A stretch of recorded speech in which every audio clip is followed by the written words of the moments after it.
கர்த்தர் நல்லவர். ஹல்லேலூயா, praise the Lord.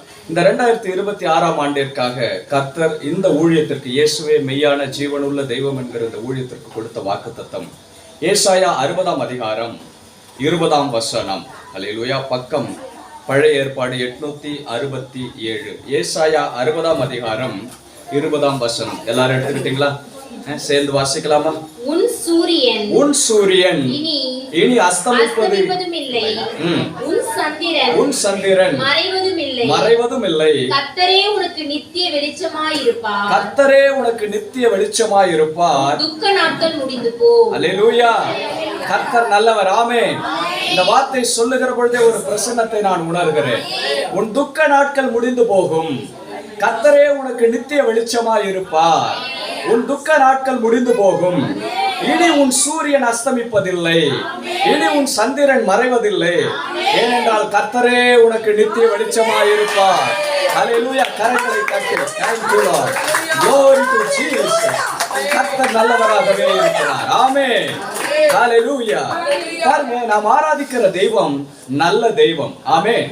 அவரை குறித்து வேதம் சொல்லுகிறது, அவர் நல்லவர், அவர் சர்வ வல்லமை உள்ளவர், அவர் பரிசுத்தர். இப்படி பல சுவாபங்களுக்கு தேவன் கொடுக்கப்பட்டாலும் அவருக்கு இன்னொரு தன்மை இருக்கிறது. தேவன் ஒளியாகவே இருக்கிறார். அல்லேலூயா. 1 யோவான் 1:5 சொல்லுகிறது, தேவன் ஒளியாகவே இருக்கிறார், அவரிடத்திலே எவ்வளவேனும் இருள் இல்லையாம். அல்லேலூயா. இந்த ஒளி எப்படிப்பட்ட ஒளி என்றால் ஆச்சரியமான ஒளியாம். இந்த ஒளி எப்படிப்பட்ட ஒளியா? ஆச்சரியமான ஒளி. ஒருவரும் சேரக்கூடாத ஒளியிலே வாசம் பண்ணுகிற தேவன் அவர். ஆமென். இந்த முழு உலகத்திற்கும் அவரே நித்திய வெளிச்சமாய் உதிக்கிறவராய் இருக்கிறார். பாருங்க, தேவன் முதலாவது ஆதியாகமத்திலே நாம் வாசிக்கிறோம், தேவன் வானத்தையும் பூமியையும் சிருஷ்டித்தார் அப்படின்னு சொல்லப்படுகிறது. ஆமாம் தானே? ஆனா அதுக்கு அடுத்தது அவர் சொல்லுகிறது, முதலாவது அவர் சொன்ன வார்த்தை என்னன்னா, அதை வாசிங்கன்னா உங்களுக்கு தெரியும், இருளில் இருந்து பூமியின் மேல் ஜலப்பிரவாகம் இருந்தது, அதன் ஆழத்திலே இருள் இருந்தது. அப்ப பரிசுத்த ஆவியானவர் ஜலத்தின் மேல் அசைவாடி கொண்டிருந்தார். கர்த்தர் சொன்ன முதல் வார்த்தை, வெளிச்சம் உண்டாக கடவது. அல்லேலூயா. ஜலத்தின் ஆழத்திலே இருள் இருந்தது, ஆனால் கர்த்தர் சொன்ன முதல் வார்த்தை, வெளிச்சம் உண்டாக கடவது. தமிழிலே வெளிச்சம் என்று மொழிபெயர்த்து இருக்கிறார்கள், ஆனால் ஆங்கிலத்திலே God said let there be light. அல்லேலூயா. ஒளி உண்டாக கடவுது என்று சொன்னார். முதலில் தேவன் செய்தது என்ன தெரியுங்களா? இருளையும் வெளிச்சத்தையும் வெவ்வேறாக பிரிக்கிறார். அல்லேலூயா. இந்த வெளிச்சம் நித்திய வெளிச்சமாய் இருக்கிறது. நமக்கு ஒரு கேள்வி வரலாம், அப்போ முதல்ல வெளிச்சத்தை உண்டாக்குனாரே, ஒளியை உண்டாக்குனார்னா 4ஆம் நாள்ல நீங்க பாத்தீங்கன்னா சூரியனையும் சந்திரனையும் உண்டாக்குகிறார். அப்ப அது எதற்கு? வேதம் சொல்லுகிறது, பகலிலே பூமியை ஆள்வதற்கு சூரியன், இரவிலே பூமியை ஆள்வதற்கு சந்திரன். ஆனா இந்த ஒளி உண்டாகுகன்னு சொன்னார் பாத்தீங்களா, அது முழு பிரபஞ்சத்துக்கும் உண்டான ஒளி. இந்த சூரியன் மறைந்தாலும், இந்த சூரியன் அஸ்தமித்து போனாலும், இந்த சந்திரன் ஒளி கொடாமல் போனாலும் அவரிடத்திலே ஒரு நித்திய வெளிச்சம் இருக்கிறது. அல்லேலூயா. அந்த வெளிச்சம் உங்கள் மீது இந்த வருஷத்திலே பிரகாசிக்கும் என்று கர்த்தர் சொல்கிறார். அல்லேலூயா. Glory to Jesus. கர்த்தர் சொல்றாரு, பூமியை ஆள்வதற்கு நான் எப்படி பகலை ஆள சூரியனையும் இரவை ஆள சந்திரனையும் வைத்தேனோ, அதை போலதான் ஒவ்வொரு கர்த்தருடைய பிள்ளையினுடைய வாழ்க்கையிலும் தேவன் வைக்கிறார். எப்படி? நாம் கடந்து போகிற பாதையிலே ஒரு நெருக்கம் வருகிற பொழுது, ஒரு தேவை வருகிற பொழுது, சூரியனை போல நமக்காக பிரகாசிக்க, சந்திரனை போல நமக்காக ஒளி கொடுக்க, அல்லது ஒத்தாசைகளை செய்ய, சில நற்கிரியைகளை செய்ய, அல்லது நல்ல வார்த்தைகளை சொல்லி நம்மை ஆறுதல் படுத்தி தேற்றுவதற்காக பூமிக்கு எப்படி சூரியனையும் பாருங்க, இந்த சூரியனுடைய வெளிச்சம் பூமியில தான் சரியான விதத்துல பிரகாசிக்கிறது. சூரிய கோள்கள், சூரிய குடும்பத்துல 8-9 கோள்கள் இருக்கிறது இல்லைங்களா? இது ஒண்ணு, சில கோள்கள்ல அதிகப்படியான வெப்பம் இருக்கும், அதிகப்படியான குளிர் இருக்கும். ஆனா பூமிக்கு மாத்திரம்தான் எல்லாம் தட்பவெப்ப நிலை சரியாக இருக்கிறது. ஏன்னா அது உண்டாக்கப்பட்டதே பூமிக்காக உண்டாக்கப்பட்டது. அல்லேலூயா. அதை போல ரட்சிக்கப்பட்ட ஒவ்வொரு கர்த்தருடைய பிள்ளையினுடைய வாழ்க்கையிலும் கர்த்தர் என்ன வச்சிருக்கிறார்னா, சூரியனை போலவும் சந்திரனை போலவும் நட்சத்திரங்களை போகவும் பிரகாசிக்கக்கூடிய சிலரை வைத்திருக்கிறார். ஆனா அநேக நேரத்துல அல்லது கடந்த வருஷங்கள்ல நமக்கு சூரியனாக இருந்து பிரகாசித்திருக்க வேண்டியவர்கள், சந்திரனாக இருந்து பிரகாசித்திருக்க வேண்டியவர்கள், நட்சத்திரங்களாக இருந்து ஒளி கொடுத்திருக்க வேண்டியவர்கள் அவர்களுடைய கடமையை மறந்து போயிருந்திருக்கலாம். அது நிமித்தமாய் என்னுடைய வாழ்க்கை கடந்த நாட்களிலே இருளிலும் அவமானத்திலும் நெருக்கத்திலும் கடந்து போயிருக்கலாம். ஏன்? ஒத்தாசை செய்ய வேண்டிய நபர்கள் எனக்கு ஒத்தாசை செய்யல. சூரியனை போல இருந்திருக்க வேண்டியவர்கள், அதற்காகவே நியமிக்கப்பட்டவர்கள், தாங்கள் எதற்காக படைக்கப்பட்டோம், எதற்காக உண்டாக்கப்பட்டோம், ஏன் இந்த ஆசீர்வாதத்தை தேவன் கொடுத்தார், என்னை ஏன் இந்த குறிப்பிட்ட எல்லையிலே வைத்திருக்கிறார், என்னை ஏன் இந்த சகோதரனை சகோதரியை பார்க்கிற நிலைமையிலே வைத்திருக்கிறார், அப்ப நான் என்ன செய்யணும் என்பதை மறந்து தாங்கள் கொடுக்க வேண்டிய ஒளியை கொடுக்காம மறைச்சுக்கிட்டாங்க. அல்லேலூயா. அப்படிப்பட்ட சூழ்நிலை கடந்து போயிருக்கலாம். கர்த்தர் சொல்றாரு, அதனால நீ ரொம்ப கஷ்டப்பட்டுட்டப்பா, ஆனா நான் சொல்றேன், அந்த சூரியன் உனக்கு ஒளி கொடாமல் போனாலும், அந்த சந்திரன் தனக்கு ஒளி கொடுக்க வேண்டிய ஒளியை கொடாமல் போனாலும், இந்த வருஷத்துல கர்த்தராகிய நான் உனக்கு சொல்லுகிறேன், நானே உனக்கு நித்திய வெளிச்சமாய் இருப்பேன். அல்லேலூயா. உன் துக்க நாட்கள் முடிந்து போகும் என்று கர்த்தர் சொல்லுகிறார். அல்லேலூயா. Glory to Jesus, glory to Jesus. ஆகவே கடந்த நாட்கள்ல ஐயோ இந்த நபர் எனக்கு உதவி செஞ்சிருக்கலாமே, இந்த நபர் எனக்கு ஒத்தாசை செஞ்சிருக்கலாமே, இவர்கள் சூரியனை போல எனக்கு இருந்திருக்க வேண்டியவர்கள் தங்கள் ஒளியை பிரகாசத்தை மறைத்து கொண்டார்களே, அந்த ஆதகம் இருந்தா அந்த ஆதங்கத்தெல்லாம் எடுத்து ஓரம் வச்சுட்டு, கர்த்தாவே இந்த 2026ஆம் ஆண்டிலே புதிய வருஷத்திலே நீரே எனக்கு நித்திய வெளிச்சமா இருக்க போகிறதற்காக உனக்கு நன்றி சொல்லுகிறேன் ஆண்டவரே. அல்லேலூயா.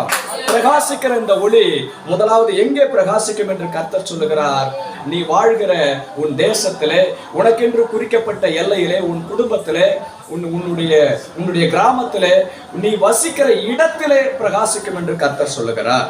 அல்லேலூயா. ஏசாயா 9ஆம் அதிகாரத்தை எடுத்துக்கொள்வீர்கள் என்றால், பழைய ஏற்பாடு பக்கம் 814, ஏசாயா 9 வாசிங்கம்மா. 2வது வசனத்தை வாசிங்க, மைக்ல வாசிங்க. இல்ல மைக்ல வாசிக்கட்டும். இருளில் நடக்கிற ஜனங்கள் பெரிய வெளிச்சத்தை கண்டார்கள், மரண இருளின் தேசத்தில் குடியிருக்கிறவர்களின் மேல் வெளிச்சம் பிரகாசித்தது. பாருங்க, இருளில் நடக்கிற ஜனங்கள் பெரிய வெளிச்சத்தை கண்டார்களாம். கடந்த நாட்களிலே சில எல்லைகளிலே நாம் இருளின் பாதைகளில் நடந்து போயிருந்தாலும் கர்த்தர் நமக்கு சொல்லுகிறார், இருளில் நடக்கிற ஜனங்கள் பெரிய வெளிச்சத்தை கண்டதை போல மரண இருளின் தேசத்திலே குடியிருக்கிறவர்கள் மேல் வெளிச்சம் பிரகாசித்ததை போல கர்த்தருடைய வார்த்தை கேட்கும்படி இந்த இரவிலே கூடி வந்திருக்கிற கர்த்தருடைய பிள்ளையே, கர்த்தர் உனக்கு நித்திய வெளிச்சமாய் இருப்பார். நீ வசிக்கிற தேசம், நீ வசிக்கிற எல்லைகள், குடும்பம், அந்த சமுதாயம் ஒருவேளை இருளின் மரண இருள் சூழ்ந்த தேசம் போல இருக்கலாம். பிரதர், நான் ஒருத்தவன் தான் ரட்சிக்கப்பட்டிருக்கேன், என்னை சுத்தி பார்க்க எப்போ இவனை விழுங்கலாம் என்று பார்த்து கொண்டிருக்கிற ஒரு எல்லைகளில் இருந்து நாம் வந்திருக்கலாம். ஆனால் கர்த்தர் சொல்றார், மரண இருளின் தேசத்திலே குடியிருக்கிறவர்கள் மேல் வெளிச்சம் பிரகாசித்ததை போல இந்த வருஷத்திலே நான் உன் எல்லைகளிலே பிரகாசிப்பேன் என்று கர்த்தர் சொல்றார். அல்லேலூயா. கர்த்தர் நல்லவர். ஆமென். கர்த்தர் இப்படி செய்கிற பொழுது நீங்கள் வசிக்கிற எல்லைகளிலே, அது வேலை ஸ்தலமா இருக்கலாம், குடும்பமா இருக்கலாம், அல்லது நீங்கள் வசிக்கிற ஒரு கிராமமா இருக்கலாம், போகிற சபையாக கூட இருக்கலாம், கர்த்தர் சொல்றார், இந்த வருஷத்துல நித்திய வெளிச்சமாய் நான் உன் மீது உன் எல்லைகளிலே பிரகாசிக்கிற பொழுது அது எப்படிப்பட்ட சந்தோஷத்தை கொடுக்குமா? 3ஆம் வசனம் பாருங்க. அந்த ஜாதியை திரளாக்கி அதற்கு மகிழ்ச்சியை பெருக பண்ணினீர். எந்த ஜாதி? மரண இருளின் தேசத்திலே குடியிருந்த ஜாதி. மரண இருளின் தேசத்திலே குடியிருந்த ஜனத்தின் மேல் கர்த்தர் உதித்தது நிமித்தமாய் என்ன நடந்ததா? அவர்களை திரளாய் பெருக பண்ணி மகிழ்ச்சியை பெருக பண்ணினீர். அறுப்பில் மகிழ்கிறது போலவும் கொள்ளையில் பங்கிட்டுக் கொள்கிறது போலும் அவர்கள் களி கூறுவார்கள். எப்படி ஒரு நல்ல அறுவடை கிடைத்த பொழுது ஒரு விவசாயி மகிழ்கிறானோ, ஒரு நல்ல கொள்ளை பொருளை பெறுகிற பொழுது ஒரு மனிதன் மகிழ்ச்சி கொள்ளுகிறானோ, அதை போல இந்த வருஷத்திலே நான் உன் எல்லைகளிலே, நீ வசிக்கிற உன் இருப்பிடத்திலே, உன் தேசத்திலே உதிக்கிறது நிமித்தமாய் அந்த மரண இருள் விலகி உனக்கு மகிழ்ச்சியும் சந்தோஷமும் சமாதானமும் உண்டாகும் என்று கர்த்தர் சொல்லுகிறார். அல்லேலூயா. அது மாத்திரமல்ல, இதற்கு ஒரு உதாரணத்தை கர்த்தர் சொல்லுகிறார். இது எப்படிப்பா நடக்கும்? இது எப்படி நடக்கும் ஆண்டவரே? என் எல்லைகளிலே நீ உதிப்பேன் என்று சொல்லுகிறீரே, இது எப்படி நடக்கும் என்று நீங்கள் கேட்பீர்கள் என்றால் கர்த்தர் 4ஆம் வசனத்திலே அதற்கு ஒரு உதாரணத்தை சொல்லுகிறார். மீதியானியரின் நாளில் நடந்தது போல அவர்கள் சுமந்த நுகத்தடியையும் அவர்கள் தோளின் மேலிருந்த விலாற்றையும் அவர்கள் ஆலோட்டியின் கோலையும் முறித்து போட்டு. பாருங்க, கர்த்தர் சொல்றாரு, அவர்கள் மிகப்பெரிய பாரத்தையும் மிகப்பெரிய நுகத்தடிகளையும் சுமந்ததில் நிமித்தமாய் அந்த ஏற்கனவே அவங்க எங்க இருக்கிறாங்களா? மரண இருள் சூழ்ந்த தேசத்திலே இருக்கிறார்கள். அது மாத்திரமல்ல, அவர்கள் மேல் நுகத்தடிகள் இருக்கிறது, ஆரோட்டிகளின் கோல் இருக்கிறது பாரமாக. கர்த்தர் சொல்லுகிறார், நான் உன் எல்லைகளிலே உதிக்கிறது பிரகாசிக்கிறது நிமித்தமாய் உன் நுகத்தடிகளை எல்லாம் நான் முறித்து போட்டு அந்த மரண இருளை வெளிச்சமாய் நான் பிரகாசிக்க பண்ணுவேன். இந்த உதாரணம் தான் மீதியானியருடைய நாட்களில் நடந்தது போல. அப்ப மீதியானியருடைய நாட்கள்ல என்ன நடந்தது? நியாயாதிபதிகள் பழைய ஏற்பாடு பக்கம் 308, நியாயாதிபதிகள் 6ஆம் அதிகாரம், அதை எடுத்து வாசிங்க. 2 ல இருந்து 8 வசனங்களை வாசிங்க. மீதியானியரின் கை இஸ்ரவேலின் மேல் பலத்து கொண்டபடியால் இஸ்ரவேல் புத்திரர் மீதியானியர் நிமித்தம் தங்களுக்கு மலைகளுள்ள கெபிகளையும் குகைகளையும் அரணான ஸ்தலங்களையும் அடைக்கலாக்கி கொண்டார்கள். நல்ல கவனிங்க. மரண இருளின் குடியிருந்த தேசத்தின் மேலே வெளிச்சம், பெரிய வெளிச்சம் உதித்தது என்று கர்த்தர் சொல்லுகிறார். இவர்கள் கர்த்தருடைய பிள்ளைகள் தான். தேவன் கொடுத்த கானான் வாக்குத்தத்தம் பண்ணப்பட்ட தேசத்தில் தான் குடியிருக்கிறார்கள். ஆனா நடக்கிறது என்ன? எதிரி இவர்களுக்கு விரோதமாய் வருகிறான். மீதியானியர் வருகிறார்கள். அவர்கள் வந்து இவர்களுடைய எல்லா விளைச்சல்களையும் இவருடைய எல்லா நல்ல பலன்களையும் வரப்பெல்லாம் சீரழிச்சிட்டு போயிடுவாங்க. அப்போ மரண பயத்தை பிடித்து கொண்டு மரண பயத்திலே இவர்கள் அந்த தேசத்திலே குடியிருந்தார்கள். பார்த்தா அங்க கூட குடி இல்லையா? வசனம் சொல்லுகிறது, அதை திரும்ப வாசிங்கம்மா. எங்க அவங்க போய் அடைக்கலம் புகறாங்கன்னு சொல்லிட்டு, மலைகளில் உள்ள கெபிகளையும் குகைகளையும் அரணான ஸ்தலங்களையும் அடைக்கலமாக்கி கொண்டார்கள். அப்படின்னா என்ன? சொந்த வீட்டை விட்டு வெளியே ஓடி சத்துருவுக்கு பயந்து, ஐயோ இப்ப வந்தா என்ன பண்ணுவான், ஏன்னா அவங்க வந்து என்ன பண்றாங்கன்னு அடுத்த வசனத்தை நீங்க படிச்சீங்கன்னா பாருங்க. 3வது வசனம் 4வது வசனத்தை வாசிங்க. விதை விதைத்திருக்கும் பொழுது மீதியானியரும் அமலேக்கியரும் கிழக்கித்து புத்திரரும் அவர்களுக்கு விரோதமாய் எழும்பி அவர்களுக்கு எதிரே பாளையம் இறங்கி நிலத்தின் விளைச்சல்களை கெடுத்து இஸ்ரவேலிலே ஆகாரத்தையாகிலும் ஆடுகள் கழுதையாகிலும் வைக்காதே போவார்கள். அப்படின்னா என்ன? அவர்கள் குடியிருந்த தேசத்திலே அவருடைய கையின் பிரயாசங்களில் ஒன்றும் மிஞ்சி போவதில்லை. ஏன்? சத்ரு உள்ள வந்து மரண பயத்தை கொடுத்து இவர்களை சொந்த இடத்திலிருந்தே வெளியே துரத்துகிற அளவுக்கு வந்து அவன் போராடி கொண்டிருக்கிறான். ஒவ்வொரு நாளும் மரண இருள் குடியிருக்கிற தேசத்திலே குடியிருக்கிற ஜனங்கள், கர்த்தர் சொல்றாரு, இந்த ஜனத்தின் மீது ஒரு நாள் உதித்தாராம். எப்படி உதித்தார் தெரியுங்களா? கர்த்தர் ஒரு தீர்க்கதரிசியை அனுப்பி பேசுகிறார். அந்த ஜனத்தின் மீது உதிப்பதற்கு ஒரு காரணம் இருந்தது. அங்கே தேவனுடைய கிரியைகளை நினைத்து கொண்டு வாசம் பண்ணுகிற ஒரு மனிதன் இருக்கிறான். அவன்தான் கிதியோன். கர்த்தருடைய தூதனானவர் வருகிறார். 12ஆம் வசனம் வந்து கிதியோனை பார்த்து சொல்லுகிறார், அவனுக்கு தரிசனமாகி கிதியோனுக்கு தரிசனமாகி பராக்கிரமசாலியே கர்த்தர் உன்னோடே இருக்கிறார் என்றார். பாருங்க, இந்த கிதியோனுக்கும் மரண பயம் இருக்கிறது. இந்த கிதியோனு நினைக்கிறான், ஐயோ அடுத்து என்ன நடக்குமோ, கொஞ்சம் வார்கோதுமை இருக்கிறது, அதை எப்படியாவது இந்த மீதியானியர் வருவதற்குள்ளாக, அவர்கள் அதை அழித்து போடுவதற்குள்ளாக நான் எப்படியாவது அதை அடிச்சு கொண்டு போய் வீட்டுல சேர்க்கணுமேனு வேக வேகமா வேலை செஞ்சுட்டு இருக்கான்.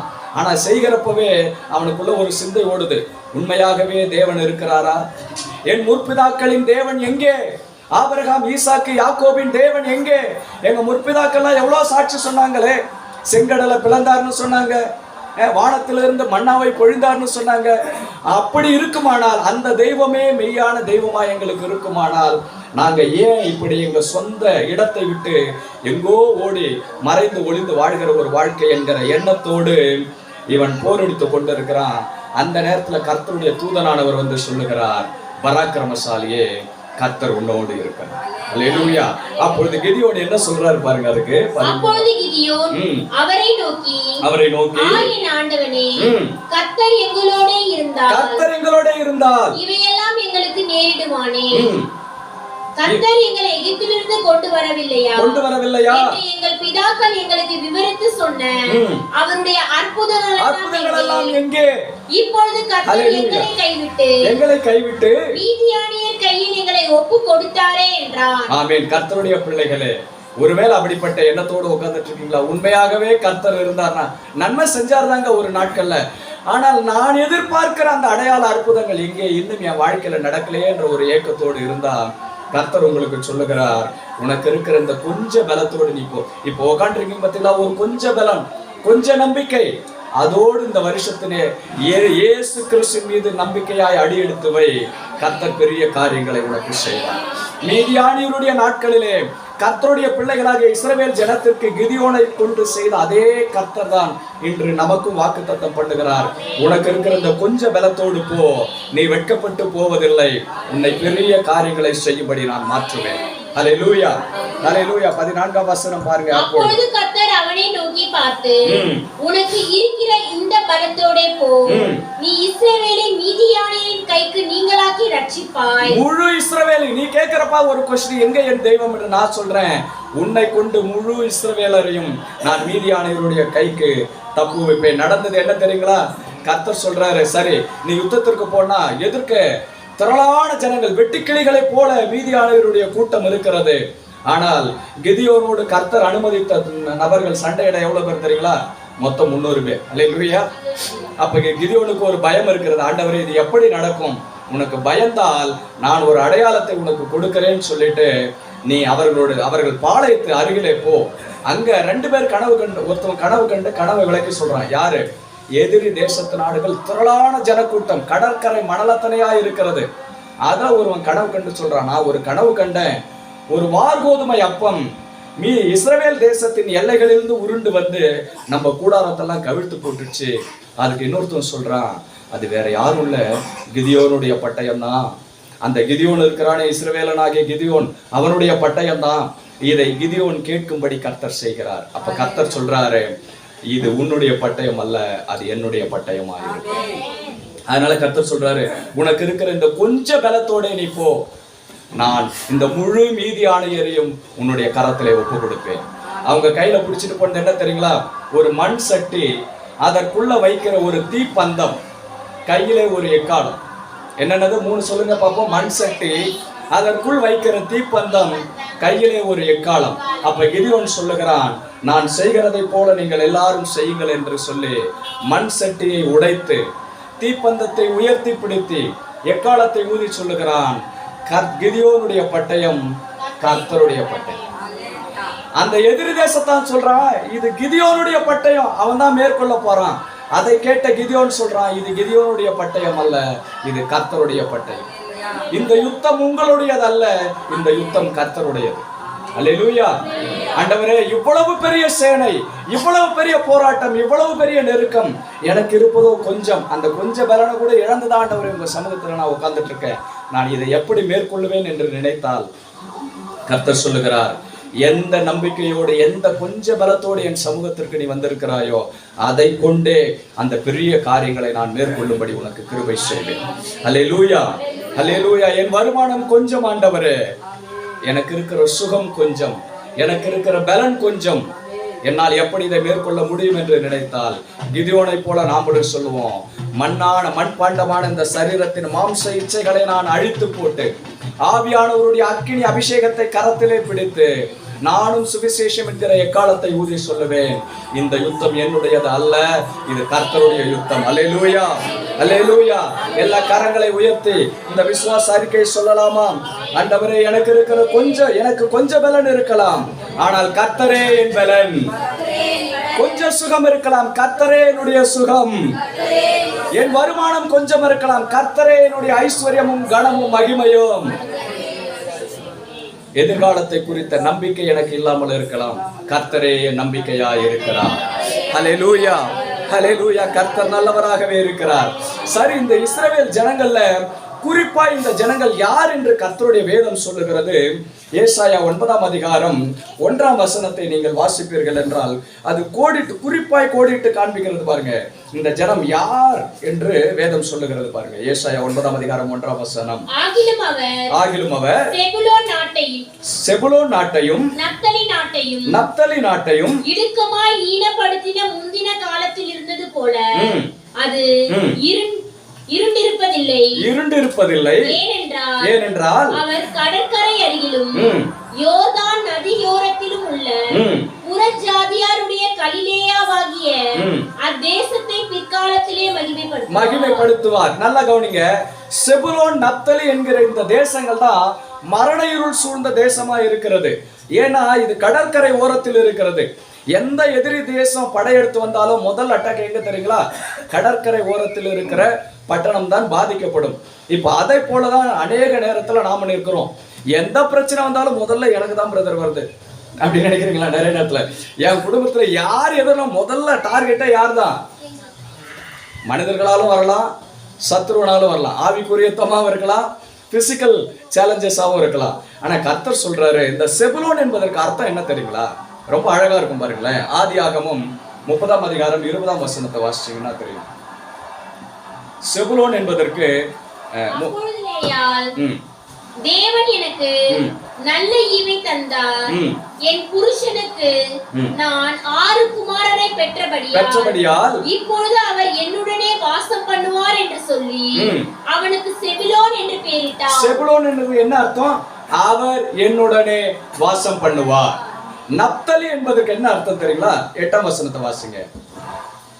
அப்பொழுது ராகேல், நான் மகா போராட்டமாய் என் சகோதரியோட போராடி மேற்கொண்டேன் என்று சொல்லி அவனுக்கு நப்தலி என்று பெயரிட்டார். அப்ப நப்தலினா என்னது? மகா போராட்டமாய் போராடி மேற்கொண்டேன். 2025ஆம் ஆண்டு முழுவதும் ஒவ்வொரு காரியத்திலும் மகா போராட்டமாய் போராடி நான் இந்த நாள்ல கடந்து வந்திருக்கிற ஆண்டவரே. ஆனால் ஒரு நம்பிக்கை, எப்படி? செபுலோன் போல அவர் இனிமேலாவது என்னோடு வாசம் பண்ணுவார், இனிமேலாவது கர்த்தர் எனக்கு விடுதலை கொடுப்பார். 2025ஆம் ஆண்டு முழுவதும் நான் நப்தலியை போல இருந்த ஆண்டவரே, செபுலோனை போல ஒரு நம்பிக்கையாக உம்முடைய சமூகத்திலே வந்து நான் காத்திருக்கிறேன். ஆனா உங்களுக்கு தான் கர்த்தர் சொல்றாரு, மரண இருள் சூழ்ந்திருக்கிற தேசத்திலே பெரிய வெளிச்சம் உதித்ததாம். அல்லேலூயா, அல்லேலூயா. பெரிய வெளிச்சம் உதித்தது. கர்த்தருடைய பரிசுத்த நாமத்திற்கு ஸ்தோத்திரம் உண்டாவதாக. பாருங்க, எலியா என்கிற தீர்க்கதரிசி இருக்கிறான். அவன் சொல்றான், என்னுடைய வாக்கின்படியே அல்லாமல் மழையும் பெய்யாது, பனியும் வராது, தேசத்துல எதுவும் நடக்காதுன்னு சொல்லிட்டான். தேசம் முழுவதும் பஞ்சம். கர்த்தர் சொல்றாரு, சாரிபாத் என்கிற ஊருக்கு போ, அங்கே ஒரு விதவை இருக்கிறாள், அவளை கொண்டு நான் உன்னை போஷிப்பேன். இவரும் அழகா போறார். போன உடனே அந்த அம்மா என்ன பண்ணிட்டு இருக்கு? விறகு குச்சி பொறுக்கிட்டு இருக்கு. இவர் வந்து, சரி என்னம்மா பண்ணிட்டு இருக்க? இந்த மாதிரி இருக்க, சரி எனக்கு கொஞ்சம் தண்ணி கொண்டு வான்றார். இந்த அம்மா போ, உள்ள தண்ணி எடுத்துட்டு வரலான்னு போறப்ப இவர் சொல்றார், அப்படியே எனக்கு ஒரு அப்பம் சுட்டு கொண்டு வா. இந்த அம்மா எங்க வாசம் பண்ண தெரியுங்களா? தேசம் முழுவதும் பஞ்சம், தேசம் முழுவதும் மரண இருள் சூழ்ந்து இருக்கிறது. அடுத்த நிமிஷம் யார் உயிரா இருப்பான் சாவான்னு தெரியல. இந்த அம்மா சொல்லுது, ஐயா எனக்கு இருக்கிறது கொஞ்சமாவும் ஒரு குடி எண்ணெயும் தான், அதை சமைச்சு நான் ஒரு அப்பம், என் மகன் ஒரு அப்பம் சாப்பிட்டு, எதுக்கு சாப்பிட்டா அந்த அம்மா? மரித்து போவதற்காக சாப்பிடு. மரண இருள் சூழ்ந்திருக்கிற தேசத்திலே கர்த்தர் வெளிச்சமாய் உதிக்கிறார். பாருங்க, இந்த மகளை தேடி போகிற கர்த்தர் சொல்றாரு, அந்த ஐயா சொல்றாரு, நல்லதுமா, முதல் அப்பத்தை நீ கொண்டு வந்து எனக்கு கொடு, உன் களஞ்சியத்தில் மாவும் எண்ணெயும் ஒரு நாளும் குறையாது. அல்லேலூயா. சொன்னபடியே நடந்தது. மரண இருளில் குடியிருக்கிற தேசத்திலே வெளிச்சமாய் கர்த்தர் உதிக்கிறார். அல்லேலூயா. கர்த்தர் நல்லவர் பிரதர். அல்லேலூயா. இரண்டாவது, கர்த்தர் முதலாவது நாம் வாழ்கிற தேசத்திலே, நம் எல்லைகளிலே, ஒருவேளை நம்ம கிராமமா இருக்கலாம், நம்ம வசிக்கிற தெருவா இருக்கலாம், மரண இருள் சூழல், ஐயோ எங்க தெருவுல மாத்திரம் இருக்கவே முடியாது பிரதர்ன்னு சொல்லக்கூடிய சூழ்நிலை இருக்கலாம். அநேக சொல்லுவாங்க, எங்க ஊர்ல இருக்கிற கோவில் தெரு தான் சூனியத்தின் தெருவுன்னு சொல்லுவாங்க. நீங்க போய் பார்த்தீங்கன்னா தெரியும், அவ்வளோ சூனிய கட்டுல இருக்கிறாங்க. ஆனா அதுதான் கோவில் தெரு. அது எப்படி சூனியங்க கிரியை செய்யுதுன்னு எனக்கே தெரியல. ஒரு முறை நான் சென்னையில இருக்கிறப்போ பெங்களூர்ல ஒரு பிரதர் வந்தார், பிரதர் ஆண்டோனி ராஜ் வந்திருப்பார், நீங்க பார்த்துருப்பீங்க. அவர் வந்தப்ப நான் வந்து ஒரு வாடகை வீட்டில் ஆஃபீஸ் பக்கமா முதல்ல அங்கதான் ஒரு வீட்டில் போய் தங்கிட்டு இருக்கிறேன். அங்க பார்த்தீங்கன்னா அந்த முழு ஏரியாவுமே ஒரு சர்ப்பத்தின் கட்டுல தான் இருக்கும். நீங்க கண்ணீர் அஞ்சலி போஸ்டர் இருக்கிறது சகஜம், ஆனா எப்பயுமே புது புது போஸ்டர் இருக்கிறது வந்து சகஜமே கிடையாது. அப்படின்னா என்னன்னா, அந்த ஏரியாவில் வாரத்துக்கு 2 மரணம் விழுந்துகிட்டே இருக்கும். எல்லாம் வாலிபர்கள், வாலிப பெண் பிள்ளைகள். எப்படிப்பட்ட மரணம் தெரியுங்களா? அகால மரணங்கள்.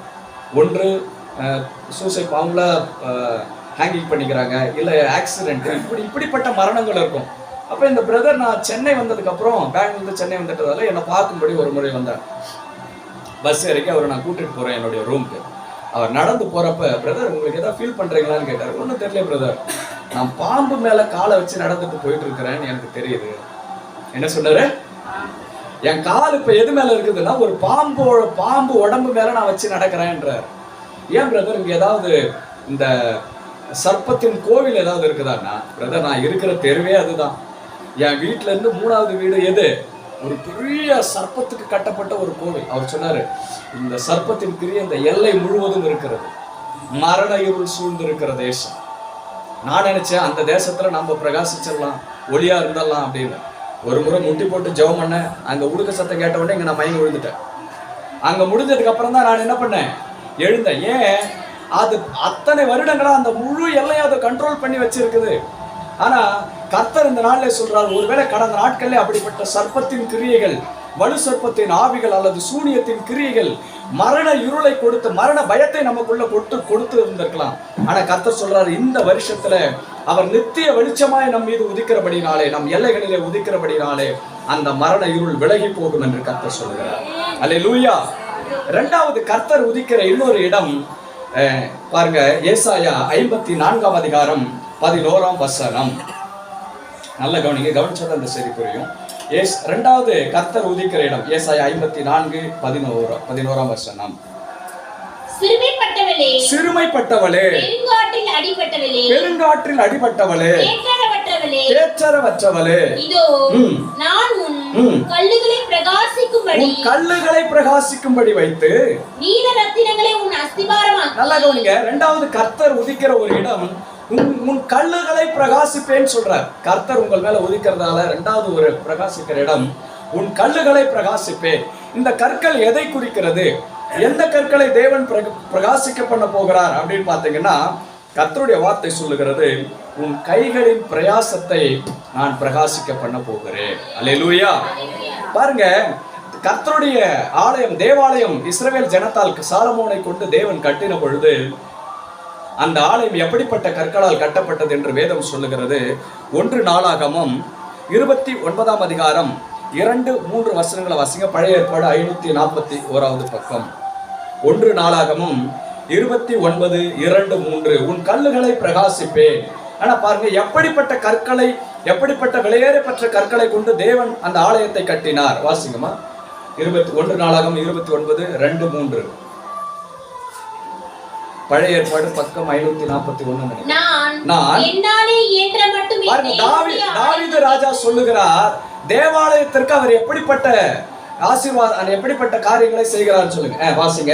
நான் என்னாலே இயன்ற மட்டும் என் தேவனுடைய ஆலயத்துக்கென்று பொன் வேலைக்கு பொன்னையும், பொன் வேலைக்கு பொன்னையும், வெள்ளி வேலைக்கு வெள்ளியையும், வெள்ளியையும், வெண்கல வேலைக்கு வெண்கலத்தையும், வெண்கலத்தையும், இரும்பு வேலைக்கு இரும்பையும், இரும்பையும், மர வேலைக்கு மரத்தையும், மரத்தையும், பதிக்கப்படத்தக்க காந்தியுள்ள கற்களையும், காந்தியுள்ள பிரகாசமுள்ள கற்களையும், பலவர்ண கற்களையும், பலவர்ண கற்களையும், விலையேறப்பெற்ற சகலவித ரத்தினங்களையும், வெண்கற்பாலங்களையும், வெண்கற்பாலங்களையும், கோமேகத முதலிய கற்களையும் ஏராளமாக சவதரித்தேன். எதற்காக இவர் சவதரித்தாரா? தேவனுடைய ஆலயம் கட்டுமான பணிக்கென்று சவதரித்து, அது மாத்திரம் இல்ல, அவர் இன்னமும் சொல்றாரு, எனக்கென்று நான் சேர்த்து வைத்ததையும் யாருக்காக கொடுக்கிறேன்? கர்த்தருடைய ஆலயம் கட்டப்படும்படி நான் கொடுக்கிறேன். நல்ல கவனிங்க. அப்ப கர்த்தருடைய தேவாலயம் சாலமோன் ராஜாவினால் கட்டப்பட்ட பொழுது அது எப்படிப்பட்ட கற்களை கொண்டு கட்டப்பட்டது? விலையேறப்பட்ட ரத்தின கற்கள், பிரகாசிக்கிற கற்கள், காந்தியுள்ள கற்களை கொண்டு கட்டப்பட்ட தேவாலயம். ஆனால் அதே தேவாலயத்தை சத்துரு வந்து அந்த கற்களை எப்படி மாத்தி போட்டான்ற வசனம் சொல்லுகிறது பாருங்க. 2 நாளாகமும் 36:14 வசனம். 588 பழைய ஏற்பாடு 588வது பக்கம். 2 நாளாகமும் 36:14 இல்ல 19 நினைக்கிறேன். 19வது வசனம். 19வது வசனம். அவர்கள் தேவனுடைய ஆலயத்தை தீக்கொளுத்தி, தேவனுடைய ஆலயத்தை என்ன பண்ணாங்களா? தீக்கொளுத்தி. எப்படிப்பட்ட ஆலயம் இது? விலையேறப்பட்ட ரத்தின கற்களை கொண்டு கட்டப்பட்ட ஆலயம். தீக்கொளுத்தி எருசலேமின் அலங்கத்தை இடித்து அதன் மாளிகைகளை எல்லாம் அக்கினியால் சுட்டெரித்து அதிலிருந்து திவ்யமான பனிமுட்டுகளை எல்லாம் அழித்தார்கள். நல்லா கவனிங்க. அப்ப இதுல இருந்து என்ன தெரியுதுன்னா, அந்த முழு ஆலயத்தையும் இடித்து தீ கொளுத்தினா அந்த கற்கள்லாம் இப்ப எப்படி இருக்குன்னு தெரியுங்களா? கருவடைஞ்சு போயிருக்கிறது. எப்படி இருக்கா? அந்த கற்கள்ல இருந்து என்ன வாசனை வரும்? பிரகாசம் வருமா? சாம்பலின் வாசனையும் தீ வாடையும் வருகிறது. இது ஏன் வருது? எதிரி தேசத்தார் வந்து, பாபிலோனியர் வந்து இந்த தேவாலயத்தை இடித்து, கர்த்தருடைய பிள்ளைகளுடைய எல்லா வாழ்விடங்களையும் இடித்து அவருடைய கற்களை எல்லாம் தீக்கிரையாக்கி போட்டார்கள். ஒருவேளை கடந்த வருஷத்துல ஆண்டவரை, என் பிரயாசங்கள் அத்தனை நான் எவ்வளவோ முயன்றேன், ஆலயத்துக்கென்று கொடுத்தது மாத்திரமல்ல எனக்கென்று வைத்த, அப்படின்னா என்ன அர்த்தம்னா, மற்றவர்கள் எனக்காக கொடுத்த நன்மைகளையும் பிசாசு தீக்கரையாக்கிட்டான், என்னுடைய பிரயாசத்தையும் தீக்கரையாக்கிட்டான். இப்ப இந்த பிரயாசத்தை கொண்டு, இந்த கற்களை கொண்டு எதா பண்ண முடியுமா? எரிஞ்சி கருவடைந்து இருக்கிற கற்களை கொண்டு எதா பண்ண முடியுமா? ஒரு காலத்துல பிரகாசித்த கற்கள், ஒரு காலத்துல என் கையின் பிரயாசங்கள் கொடுத்த பலன் எல்லாம் சத்துரு வந்து அதை நிர்மூலமாக்கி முழுவதும் அழித்து போட்டு விட்டான். இன்றைக்கு நானே நினைத்தாலும் அந்த கற்களை கொண்டு என்னால் ஒன்றும் செய்ய முடியாது. அப்படிப்பட்ட சூழ்நிலையில் இருந்தால் கர்த்தர் சொல்லுகிறார், அந்த கற்களை நான் பிரகாசிக்க பண்ணுவேன், அதே கற்களை நான் பிரகாசிக்க பண்ணுவேன். திரும்ப வாசிங்க 54:11, ஏசாயா 54:11. அந்த கற்களை கர்த்தர் எப்படி, சிறுமைப்பட்டவளே, கர்த்தருடைய பிள்ளை சீயோனை பார்த்து சொல்றார், கர்த்தருடைய பிள்ளை பார்த்து சொல்றார், சிறுமைப்பட்டவளே, பெருங்காற்றில் அடிபட்டவளே, இதோ நான் உன் கல்லுகளை பிரகாசிக்க பண்ணுவேன். எப்படி பிரகாசிக்க பண்ணுவாராம்? நீல ரத்தினங்களை உன் அஸ்திபாரமாக்கி, பலகணிகளை பளிங்கும், உன் வாசல்களை மாணிக்க கற்களும், உன் மதில்களை உச்சிதமான கற்களும் ஆக்குவேன். அல்லேலூயா. எல்லாம் கருகி போயிடுச்சு, எல்லாத்தையும் சத்துரு வந்து அழித்து போட்டுட்டான். என் கையின் பிரயாசங்கள் முழுவதும் வீணாய் போனது.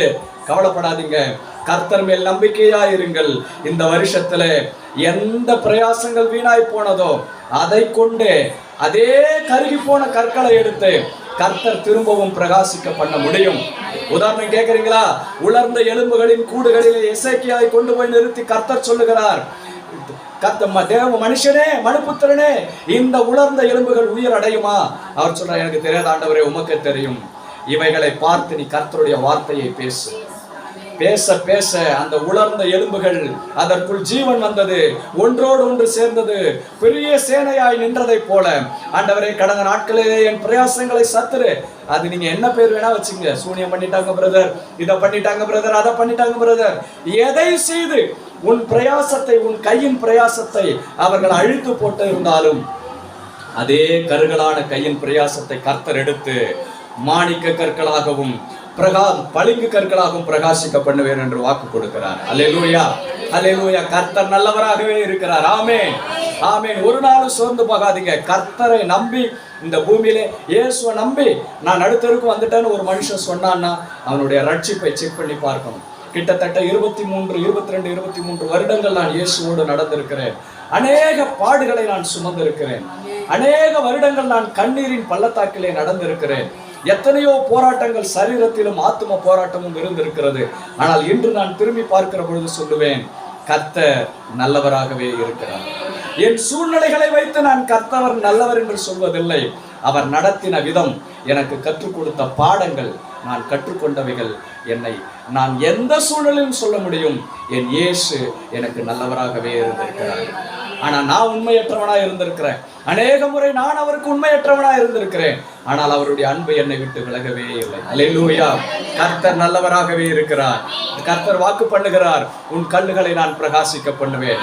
இழந்து போன உன்னுடைய பிரயாசங்கள், அழித்து போடப்பட்டு தீக்கிரையாக்கப்பட்ட எல்லா பிரயாசங்களையும் நான் திரும்ப எடுப்பித்து கட்டி அதை மாணிக்க கற்களாய் மாற்றுவேன் என்று கர்த்தர் சொல்கிறார். ஹல்லேலூயா, ஹல்லேலூயா.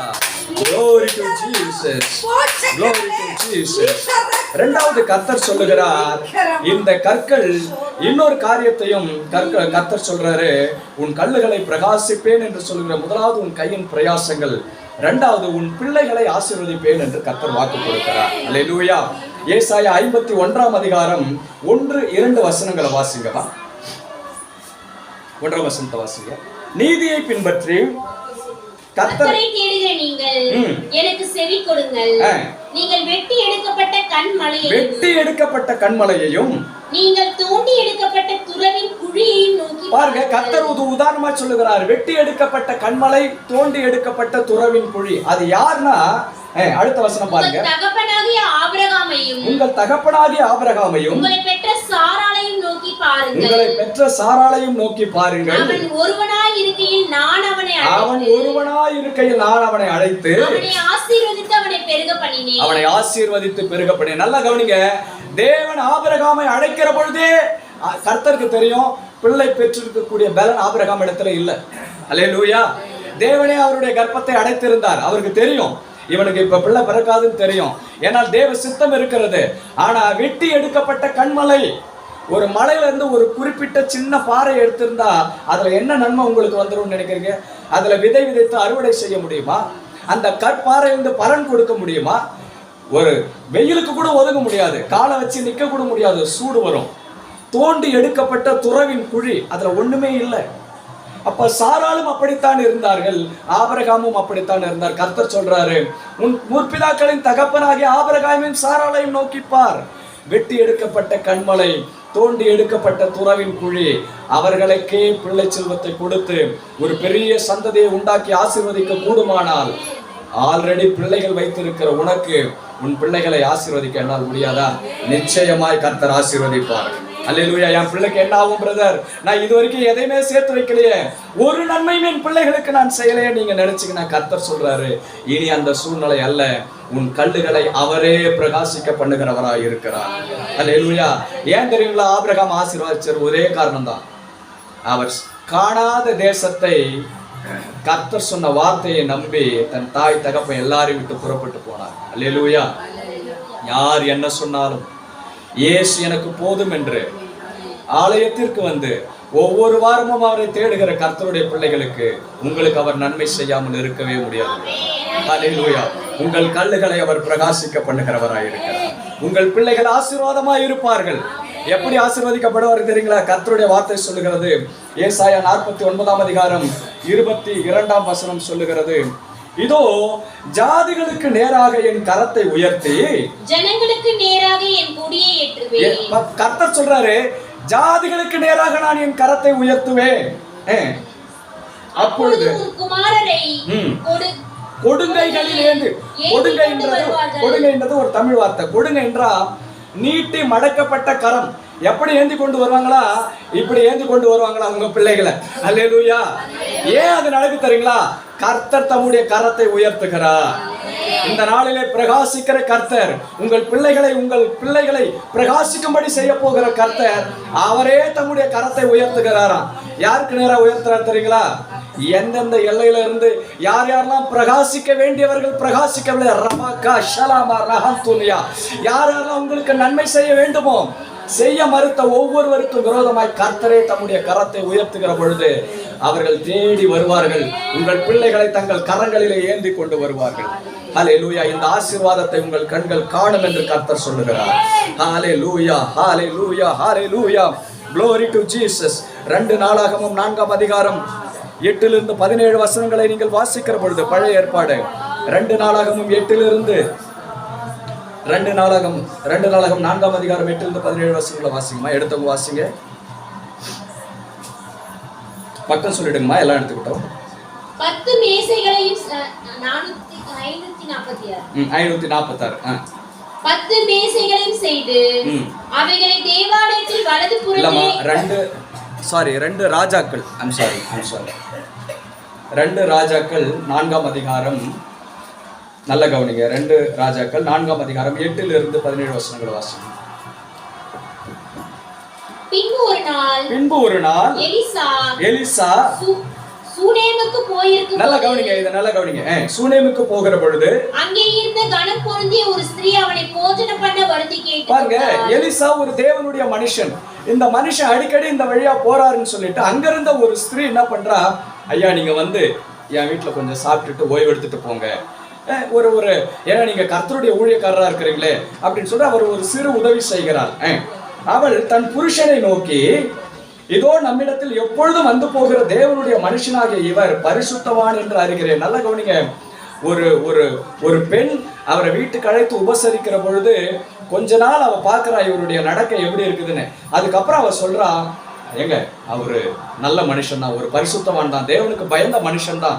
அதனால நம்ம என்ன செய்வோம், நாம் மெத்தையின் மேல் ஒரு சிறிய அறை வீட்டை கட்டி அதில் அவருக்கு ஒரு கட்டிலையும் மேசையையும் நாற்காலியையும் குத்து விளக்கையும் வைப்போம், அவர் நம்மிடத்தில் வரும்போது அங்கே தங்கலாம் என்றார். பாருங்க, இந்த அம்மாவுக்குள்ள ஒரு ஆசை, இந்த மனுஷன் தொடர்ந்து வர்றாரு, ஆனா பார்க்க நல்லவரா இருக்கு, தப்பா என்கிட்ட ஒரு வார்த்தையும் பேசல, எந்த ஒரு நடக்கையும் இல்லை. அதனால இவ போய் அவங்க வீட்டுக்காரர்கிட்ட ரெக்கமெண்ட் பண்றா, நம்ம வீட்டு மெத்தையில இவருக்காக ஒரு குடிசை போட்டு ஒரு பெட்டெல்லாம் போட்டு வைக்கலாமே, வந்து கொஞ்சம் ஓய்வு எடுத்துட்டு போவாரு அப்படின்னு சொல்லி. ஒரு நாள் 11வது வசனம், ஒரு நாள் அவன் அங்கே வந்து, வாசிங்கம்மா, என்ன பண்றது? ஒரு நாள் அவன் அங்கே வந்து அந்த அறை வீட்டிலே தங்கி அங்கே படுத்துக் கொண்டிருந்தான். அவன் தன் வேலைக்காரனாகிய கேயாசை நோக்கி, இப்போ இந்த எலிசாவுக்கு ஒரு காரியம் வருது, நம்ம வரப்பெல்லாம் இந்த அம்மா நம்மள நல்லா கவனிக்கிறாங்களே, வேலைக்காரனை கூப்பிடுறான். எலிசா கேயாசியை நோக்கி, இந்த சூனேமியாளை அழைத்து கொண்டு வா என்றான். அந்த அம்மாவை கூட்டிட்டு வாப்பா அப்படின்னு சொல்றான். அவளை அழைத்து கொண்டு வந்தான். அவள் அவனுக்கு முன்பாக நின்றாள். அவன் கேயாசியை பார்த்து, இதோ இப்படிப்பட்ட சகல சலக்கரணையோடும் எங்களை விசாரித்து வருகிறாயே, உனக்கு நான் என்ன செய்ய வேண்டும்? பாருங்க, இந்த எலிசா ராஜா கிட்ட போய் பேசுற அளவுக்கு பவர்ஃபுல்லான ஒரு மனுஷன். அப்ப இவர் கேட்கிறாரு, சரிம்மா, நான் வரப்பெல்லாம் எங்களுக்கு இவ்வளவு சவரணை பண்றியே, ராஜா கிட்ட சொல்லி பேச வேண்டிய காரியம் ஏதாவது இருக்கா? உனக்கு ஏதாவது ஹெல்ப் வேணுமா? எதுவா இருந்தாலும் கேளுமா, நான் பண்றேன். ஒரு ரெக்கமெண்டேஷன் வேணாலும் கேளு, நான் பண்றேன் அப்படின்னு சொல்றான். அதற்கு அவள், என் ஜனத்தின் நடுவே நான் சுகமாய் குடியிருக்கிறேன் என்றாள். அவன் என்ன சொல்றான்னா, எனக்கு எதுவும் வேணாயா, கர்த்தர் கிருபையில நானே நல்ல ஆசீர்வாதமா இருக்கிறேன். ஆமென். அதற்கு அவளுக்கு செய்ய வேண்டியது என்னவென்று கேயாசி அப்ப வேலைக்காரனை பார்த்து கேட்கிறான். இந்த அம்மா கேட்டா எதுவும் வேண்டாம்னு சொல்லுது, உனக்கு ஏதாவது தெரிஞ்சா சொல்லு அப்படின்னு சொன்ன உடனே, அவன் அவளுக்கு பிள்ளை இல்லை, அவள் புருஷனும் பெரிய வயதுள்ளவன் என்றான். பாருங்க, அவன் வேலைக்காரன் சொல்றான், ஐயா, அவங்க அந்த அம்மாவுக்கு பிள்ளை இல்ல, அவங்க வீட்டுக்காரரும் கொஞ்சம் வயது முதிர்ந்தவ, வேணா உங்களால முடிஞ்சா அதுல ஏதாவது ஜெபம் பண்ணுங்க அப்படின்ற மாதிரி வந்து ஒரு ரெக்கமெண்டேஷன் சொல்றான். அப்பொழுது அவன் அவளை கூப்பிடு என்றார். இப்ப திரும்ப சொல்றாரு, சரி அந்த அம்மாவை திரும்ப கூப்பிடணும்னு அவள் வந்து நிற்கிறாள். அவளை கூப்பிட்ட போது அவள் வந்து வாசற்படியிலே நின்றாள். அப்பொழுது அவன் ஒரு பிராண உற்பவ காலத்திட்டத்திலே ஒரு குமாரனை அடைத்துக் கொண்டிருப்பாய் என்றான். அதற்கு அவள், ஏது, தேவனுடைய மனுஷனாகிய ஆண்டவரே, எனக்கு அபத்தம் சொல்ல வேண்டாம் என்றால். அதற்கு அந்த ஸ்திரீ கர்ப்பம் தரித்து எலிசா தன்னோடு சொன்னபடியே உற்பவ காலத்திட்டத்தில் ஒரு குமாரனை பெற்றார். நல்லா கவனிங்க, ஒரு தேவ மனுஷன் ஒரு ஊருக்கு தொடர்ந்து போய் வருகிறதை பார்த்து ஒரு பெண் என்ன பண்றா, இந்த மனுஷனுக்கு ஏதாவது நன்மை செய்ய வேண்டும் என்று சொல்லி அந்த மனுஷனுக்கு ஒரு மேல் அறையில வீட்டை கட்டி உண்ண உணவு உடுக்க இதெல்லாம் ஏற்பாடு பண்ணி கொடுக்கிறார். அந்த எலிசாவுக்கே தோன்றுகிறது, இந்த பெண்ணுக்கு நான் ஏதாவது நன்மை செய்ய வேண்டும். ஏன், ஐயோ, நான் இவ்வளவு நன்மை பெறனே, இந்த அம்மா இவ்வளவு கரிசனே நான் பார்த்துக்கிறேன், நான் ஏதாவது இவளுக்கு நன்மை செய்ய வேண்டும் என்று ஒரு கர்த்தருடைய மனுஷனுக்கு தோன்றுமானால், உங்களை உருவாக்கி உங்களை ரட்சித்து ஆலயத்திலே கொண்டு வைத்த கர்த்தருக்கு தெரியாதா உங்கள் பிள்ளைகளை ஆசீர்வதிக்க வேண்டும் என்று? நிச்சயமாகவே உங்கள் பிள்ளைகளை ஆசீர்வதிப்பார். உங்கள் கண்ணுகளை அவர் பிரகாசிக்க பண்ணுகிறவராய் இருக்கிறார். அல்லேலூயா, அல்லேலூயா. கர்த்தர் நல்லவராகவே இருக்கிறார் பிரதர். அல்லேலூயா. எபிரேயர் 6ஆம் அதிகாரம் 10ஆம் வசனம் சொல்லுகிறது, நீங்கள் இதுவரையிலும் கர்த்தருக்காகப்பட்ட பிரயாசங்கள் நற்கிரியைகளை மறப்பதற்கு தேவன் அநீதி உள்ளவர் அல்ல. அல்லேலூயா. அது மாத்திரமல்ல, நீங்கள் இதுவரை கர்த்தருக்காக கொடுத்த காணிக்கைகள், கர்த்தரை நோக்கி ஏறெடுத்த ஜெபங்கள், நீங்கள் செய்த உபவாசங்கள், கர்த்தர் நிமித்தமாய் அவர் நாமத்தின் நிமித்தமாய் நீங்கள் பட்ட அவமானங்கள், போறாங்க பத்தியா பைபிளை தூக்கின்னு, அல்லேலூயா, அப்படி நிறைய பேர் சொல்லியிருக்காங்க இல்லையா, சொல்றாங்க இல்லையா, ஒரு சிறு அவமானமா இருந்தாலும் அவைகள் எல்லாம் உங்கள் கல்லுகளை பிரகாசிக்க கர்த்தர் பயன்படுத்த போகிற வார்த்தைகள். அல்லேலூயா. ஒரு நாள் அவமானமா எண்ணாதீங்க. எத்தனை அவமானங்கள் வருகிறதோ அதெல்லாம் கற்களை போட பொறுக்கி வச்சுங்க. ஏன்னா அந்த கல்லெல்லாம் எரிஞ்சு சாம்பலான கற்கள். அந்த கற்களை கொண்டுதான், அதே கற்களை கொண்டுதான் உங்கள் கற்களை கர்த்தர் பிரகாசம் உள்ள கற்களாய் மாற்ற போகிறார். அல்லேலூயா. ஏன் தெரியுங்களா? அவர் நம்மளை நினைத்திருக்கிறார். ஆமென், ஆமென். தூக்கம் வருதா? ஒரு பாட்டு பாடலாமா? என் நினைப்பாவே இருப்பவரே ஏசையா. அல்லேலூயா. எத்தனை பேர் தெரியும்? தயவுசெய்து தெரிஞ்சவங்க பாடுங்க, ராகத்தோட பாடுங்க. என்னால பாட முடியல. என்னம்மா? பாருங்க, உங்களுக்கு ஒரு பயிற்சி, கர்த்தருக்கு ஸ்தோத்திரம். நல்ல கரங்களை தட்டி பாடுங்க. எத்தனை பாருங்க அது? என் நினைப்பாவே இருப்பவரே ஏசையா, உங்களை நினைச்சாலே அல்லேலூயா. கர்த்தர் நல்லவராகவே இருக்கிறார். ஆமென். அம்மா இருக்கிறப்ப ரொம்ப கேர்ஃபுல்லா இருக்கும், பயங்கர ஷார்ப்பா இருக்கிறாங்க. God bless you sister. கர்த்தருக்கு ஸ்தோத்திரம். ஹalleluya. பாருங்க, அடுத்தது முதலாவது கர்த்தர் நாம் வாழ்கிற எல்லைகளிலே பிரகாசிக்கிறார். இரண்டாவது நம்முடைய கல்லுகளை பிரகாசிக்க பண்ணுவேன் என்று சொல்லுகிறார். அதுல 2 காரியம் சொன்னேன். நம்முடைய கையின் பிரயாசங்கள், நம்முடைய பிள்ளைகள். மூன்றாவது கர்த்தர் சொல்றார், நான் உன்மேல் உதிப்பேன். ஹalleluya. நான் உன்னை பிரகாசிக்க பண்ணுவேன். ஏசாயா 60ஆம் அதிகாரம் 1 முதல் 3 வசனங்களை வாசிங்க. பழைய ஏற்பாடு 866.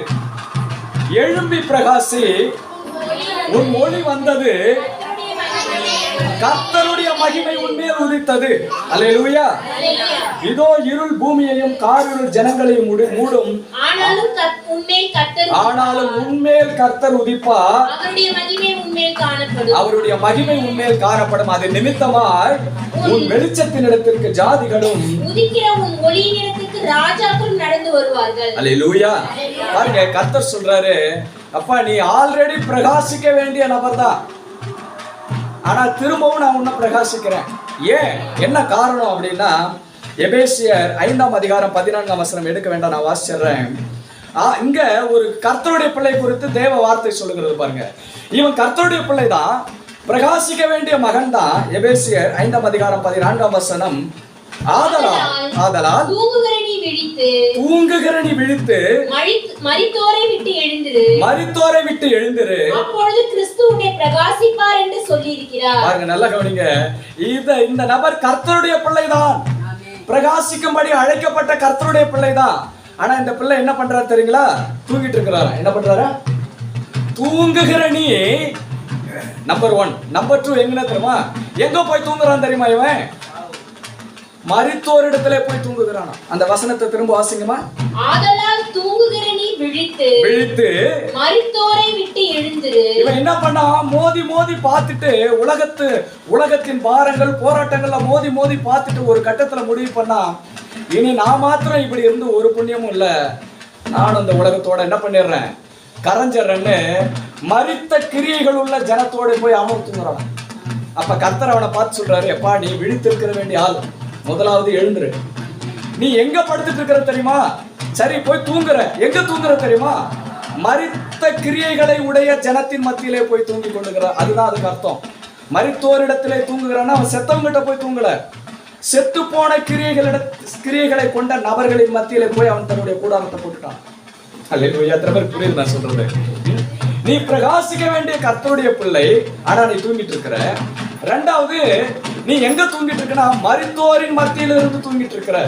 அதனால கர்த்தர் சொல்றாரு, நீ எழும்பு, தூங்குகிற நீ விழித்து. முதலாவது என்ன பண்ணணுமா? கண்ணை திறந்து பாருப்பா. நீ ஏதோ உன்னுடைய தனிப்பட்ட உலகத்துல இருக்கிற, கண்ணை திறந்து பார். நீ விழித்து மரித்தோரை விட்டு எழும்பு, அப்பொழுது கர்த்தர் உண்மையில் பிரகாசிப்பார். அல்லேலூயா.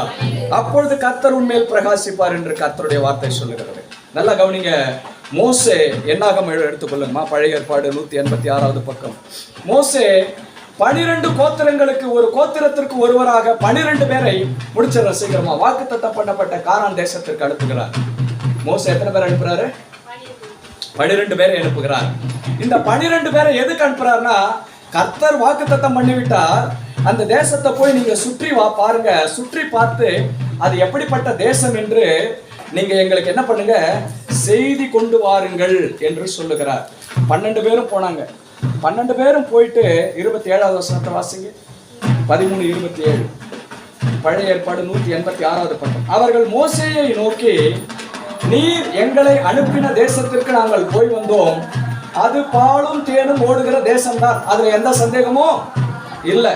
ஆனா அங்க பெரிய பெரிய ராட்சச பிறவிங்க இருக்கிறாங்க. ஏனோக்கின் புத்திரரை கண்டோம். ஐயோ, அங்கெல்லாம் போனா நம்மளால ஒண்ணுமே பண்ண முடியாது, நம்ம அழிந்து போயிடுவோம் என்கிற துர்ச்செய்தியையும் என்ன பண்றாங்க, சேர்த்து சொல்லுகிறார்கள். அல்லேலூயா.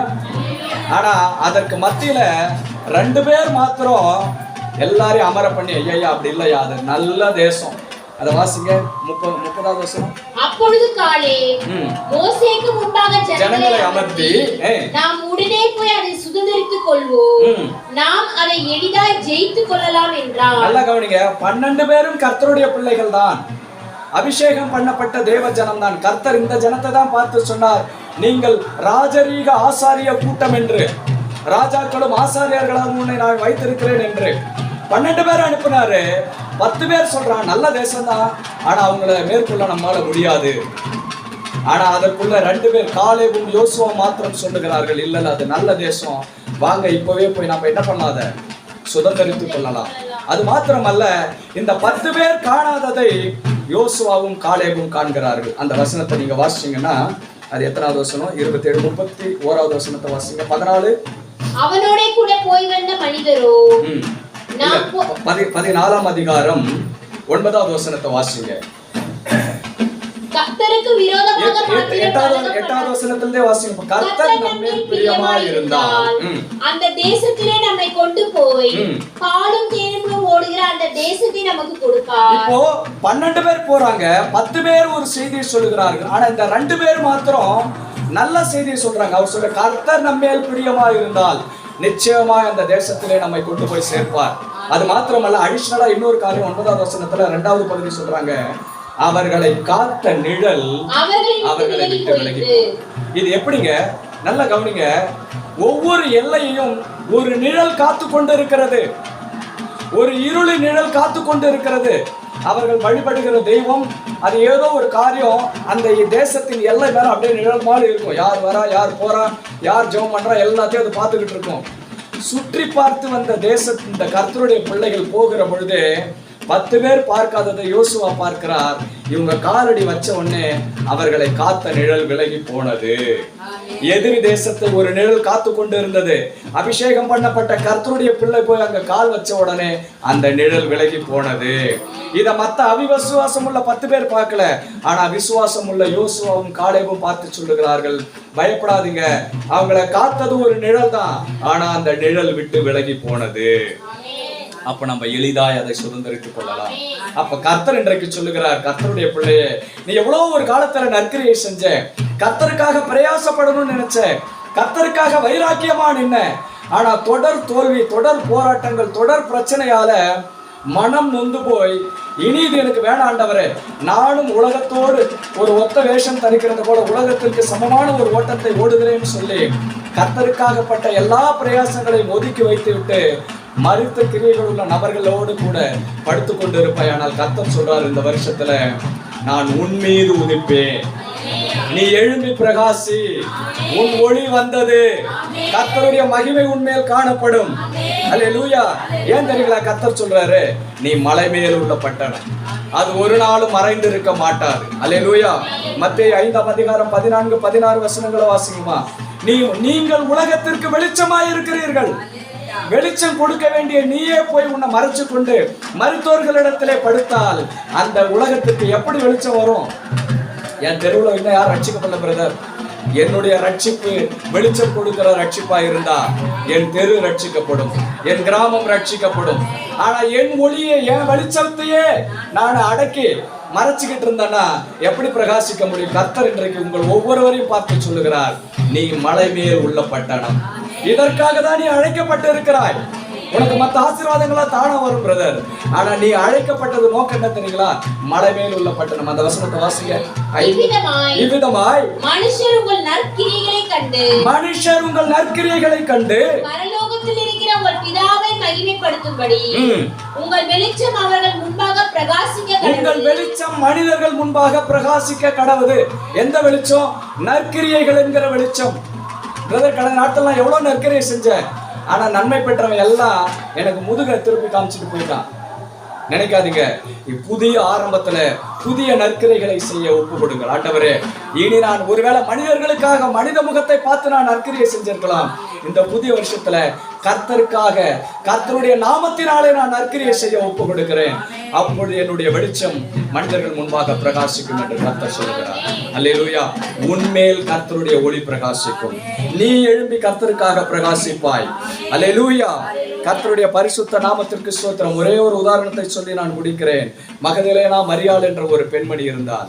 இயேசு உயிரோடு வாழ்ந்த காலத்திலே மார்க் 16ஆம் அதிகாரம் 9ஆம் வசனம் இப்படியாய் சொல்லுகிறது, இயேசு மரித்து உயிர் தெழுந்த பொழுது முதலில் இந்த பெண்ணுக்கு தான் தரிசனமாகிறார்.